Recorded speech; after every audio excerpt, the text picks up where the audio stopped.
P ಘಾಟಿಗೆ ಅವರು, ಸುನೀಲ್ ಹನುಮಣ್ಣವರವರು,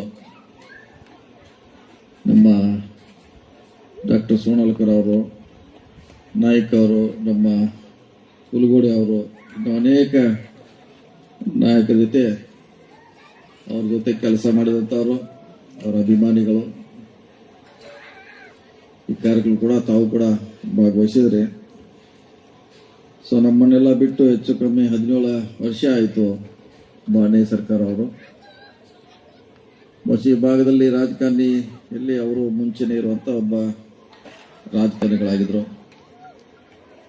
ಜೊತೆಗೆ ಅವರ ಸಮಾಜ ಸೇವೆ ಕೂಡ ಬಹಳ ಸರಳವಾಗಿತ್ತು. ಅವಾಗ ಕೂಡ ಅವರು ಇರತ್ತೆ ಮಾಡಿದ್ರೆ ಒಂದು ಜೀಪ್ ಇತ್ತು, ಅವ್ರ ಜೀಪ್ನಲ್ಲಿ ಆಡ್ತಿರ ಅವ್ರು ಬಹಳಷ್ಟು ಕಡೆ ಈ ಸಮಸ್ಯೆ ಬಂದಾಗ ಅಲ್ಲಿ ಹೋಗಿ ಬಗೆಹರಿಸಂತ ಪ್ರಯತ್ನ ಮಾಡ್ತಾ ಇದ್ರು. ಅವ್ರನ್ನ ಶಂಕರನಾಥ ಜೊತೆ ನಾವು ನೋಡಿದ್ದೀವಿ ಸ್ಟಾರ್ಟು. ಆ ಸಂದರ್ಭದಲ್ಲಿ ಹೆಚ್ಚು ನಮಗೆ ಬಹಳ ಆತ್ಮೀಯರಾಗಿದ್ರು. ನಾವು ರಾಜಕೀಯ ಪ್ರಾರಂಭದಾಗ ಇಲ್ಲಿ ಬಹಳ ಸಾರಿ ಶಂಕರನಾಥ ಜೊತೆ ನಾವು ಇಲ್ಲಿ ಊಟಕ್ಕೆ ಬಂದಿದ್ದೀವಿ. ಶಂಕರನಾಥ ಮಕ್ಕಳಿಗೆ ಯಾರು ಕುಣಿತಕ್ಕಿಲ್ಲ, ಒಬ್ಬರೇ ಇರ್ತೀರ ಅವ್ರು. ನನ್ನ ಒಂದ್ಸಾರಿ ಜಬರ್ದಸ್ತಿ ಕುಣಿಸಿ ನಮ್ಗೆ ನೀವು ಕೂಡ ಯಾರು ಕೊಡ್ತಾ ಇಲ್ಲ ಅಂತ. ಅವ್ರ ಊಟಕ್ಕೆ ಇಲ್ಲೇ ಬರ್ತಿದ್ದೀವಿ, ನಾವು ಬಂದಿದ್ದೀವಿ ಸಾಕಷ್ಟು ಸಾರಿ. ಅದಾದ ನಂತರ ಅವರ ನಮ್ಮ ಸಂಬಂಧ ಬಹಳಷ್ಟು ಹತ್ತಿರ ಆಯ್ತು, ಗಟ್ಟಿ ಆಯ್ತು. ಅವ್ರು ಇರುವವರೆಗೆ ಅವ್ರ ಜೊತೆ ನಾವು ಬಹಳಷ್ಟು ಆತ್ಮೀಯತೆ ಅನ್ಯೋನ್ಯವಾಗಿದ್ದೀವಿ. ಸೊ ಅಂತ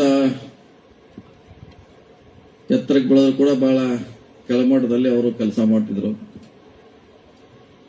ಮತ್ತು ಬಹಳ ದೊಡ್ಡವರು ಸಣ್ಣವರನ್ನು ಭ್ರಮೆ ಅವರಲ್ಲಿ ಇರಲಿಲ್ಲ. ನಾವು ಬಹಳ ಸಣ್ಣವರು ಇದ್ದ ಕಡೆ ನಮಗೆ ಬಹಳ ಶಂಕರಾನಂದ ಅವರಿಗೆ ಪರಿಚಯ ಮಾಡಿಕೊಡುವಂತ ಕೆಲಸ ಅವ್ರ ಜೊತೆ ಓಡಾಡ್ಲಿಕ್ಕೆ ಅವಕಾಶ ಮಾಡಿಕೊಡ್ತಾ ಇದ್ದಾರೆ ಆ ಸಂದರ್ಭದಲ್ಲಿ ನಮಗೆಲ್ಲ.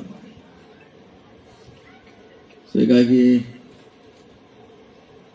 ಅವ್ರು ಬಿಟ್ಟು ಹೋದಂತ ಬಹಳಷ್ಟು ಇನ್ನೂ ಸಿದ್ಧಾಂತಗಳು ಕೂಡ ನಮ್ಮ ಕಣ್ಣು ಮುಂದಿದೆ. ಬಹಳ ಸರಿ ಯಾವುದೋ ಘಟನೆ ಬಂದಾಗ ಸರ್ಕಾರ ಹಿಂಗ್ ನಡೀತಿದ್ರು, ಹಂಗ್ ನಡೀತಿದ್ರು, ನೀವು ನಡಿಬೇಕಂತ ಬಹಳ ಜನ ಇವು ಮಾತಾಡ್ಕೊಳ್ತಾರೆ. ಸೊ ಅವ್ರು ಬಿಟ್ಟವರು ಕೂಡ ಅವರ ವಿಚಾರಗಳು, ಅವ್ರು ಮಾಡಿದಂತ ಕೆಲಸ, ಅವ್ರ ಗಟ್ಟಿತನ ಇನ್ನೂ ಕೂಡ ನಮ್ಮ ಮುಂದಿದೆ. ನಾನು ಬಹುಶಃ 3-4 ಕಾರ್ಯಕ್ರಮ ಭಾಗವಹಿಸಿರ್ಬೋದು.